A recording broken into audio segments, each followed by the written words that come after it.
setback for President Trump as he closes in on the 100th-day mark. This is CNN Tonight. I'm Don Lemon. The president reverses himself on one of his biggest issues, trade. Tonight announcing he's agreed not to terminate NAFTA at this time after speaking with the presidents of Mexico, and the prime minister, I should say, of Canada. But remember when he said this? It was just last week. NAFTA has been a disaster. We have these provisions where you have to wait long periods of time. NAFTA has been very, very bad for our country. It's been very, very bad for our companies and for our workers. And we're going to make some very big changes, or we are going to get rid of NAFTA for once and for all.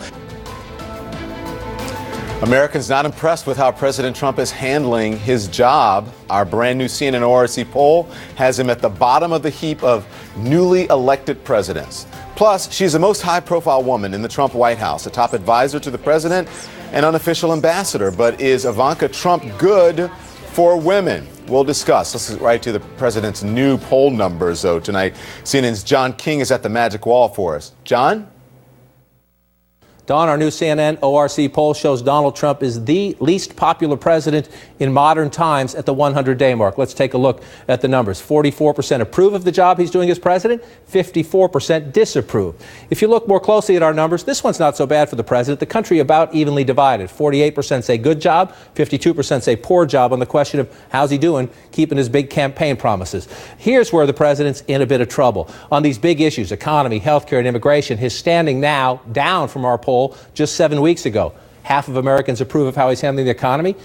That was 55% in March. A little surprising there, given how strong the jobs reports have been, how good the markets are doing. Healthcare, the Obamacare repeal debacle, taking a toll on the president. Only 36% of Americans approve of how he's handling healthcare, and only 41% approve of how he's handling immigration, an issue he spent a lot of time on in these early days. This is a tough one for the president. Serious questions about whether he's up to the job of being president.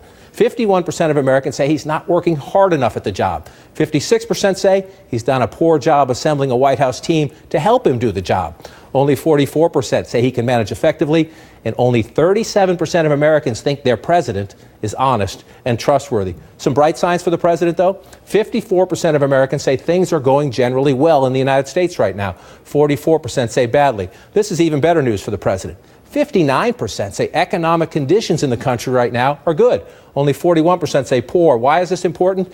10 years, Don. It's been 10 years since the good number has been at 59%. Generally, people feel good about the economy. It lifts the president. Not so far for this president, but if this number stays up here, watch and see if it has an impact on the president heading into the second 100 days. Donald Trump, as always, divides Americans along political lines, gender lines, race lines. Republicans like the job he's doing. 85% approve. Democrats don't like it at all. 91% disapprove. Independents, more split, but 53% disapprove. And let's look demographically. Men approve narrowly. Women disapprove. 6 in 10 women disapprove. White voters largely with the president, but that's a pretty close divide. Non-white voters, nearly 7 in 10 disapprove of his job performance.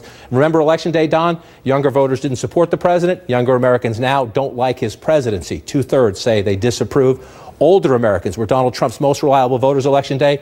They're his most reliable supporters now. Older Americans, 53% approve, 45% disapprove. So overall, underwater, Don, at the 100-day mark. If you look through the different groups, looks a lot like Election Day. John King, thank you very much. It certainly does. Now I want to bring in Mark McKee.